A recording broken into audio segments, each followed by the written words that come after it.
Hello friends. In this video, we'll be thinking about, are all white cataracts really intumescent? So do we need to take all the precautions in all cases?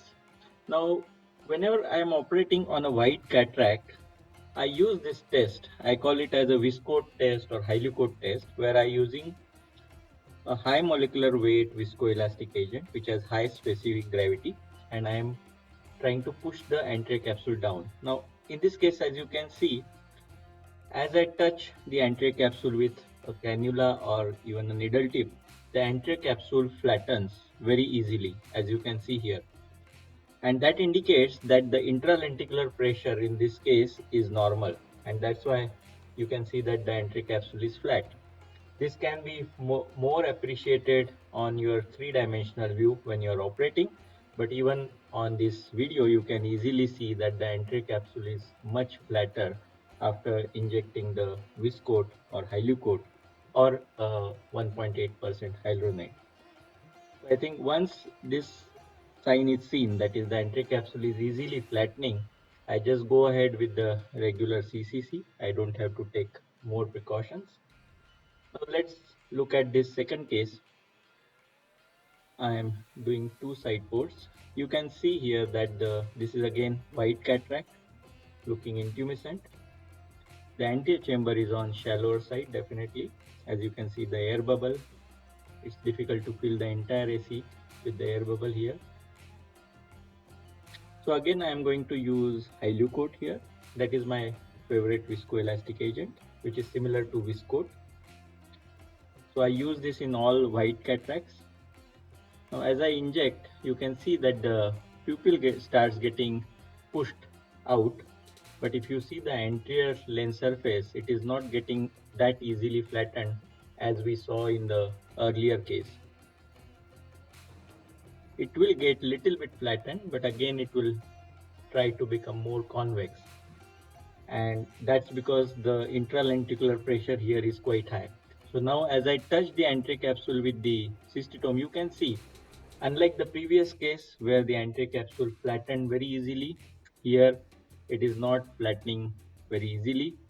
And I have to use my standard technique for the intumescent cataract here, where I first give the cruciate or multiple nicks in the center, so as the pressure starts releasing, avoiding uh, any extension of that tear, because I have done multiple nicks. You can see my video on CCC in intumescent cataract, the 5 different steps.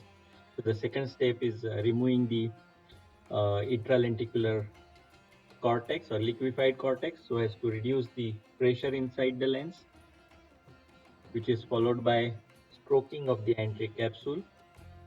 It is always important that you remove the intralenticular cortex from different fluid pockets all around. So I use both the side boards for aspirating this cortex.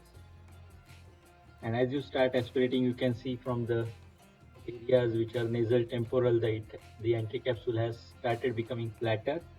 And now I am going to push more viscoat from the periphery, and at the same time I'm pushing the anterior capsule back a little bit. This is called peripheral strokes, so that the anterior capsule becomes flat all around. And once the anterior capsule is nice flat, we know that the intralenticular pressure is now reduced. The vectoral forces or the pressure over these stairs are not there now outwards. So you can easily do your regular CCC now without the risk of the rhexis extending. So as I showed earlier, you have to, once you push viscoat or Hylucoat, remember it has to be a high molecular weight or higher specific gravity OVD and not methyl cellulose to test the anterior capsules.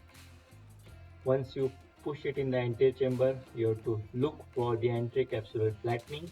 If it is happening very easily, you know that inside the lens there is normal intralenticular pressure. It is not that high. So you can go ahead with your standard CCC technique. But if you find that flattening of the anterior capsule is difficult, it is resisting that, that means the intralenticular pressure is quite high. and then I would advise you to go ahead with this 5-step technique which I use.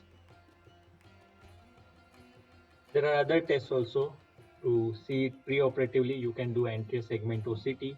It is visible also on the swept source OCT like ILMaster 700 here, and you can see the intralenticular pockets of fluid here.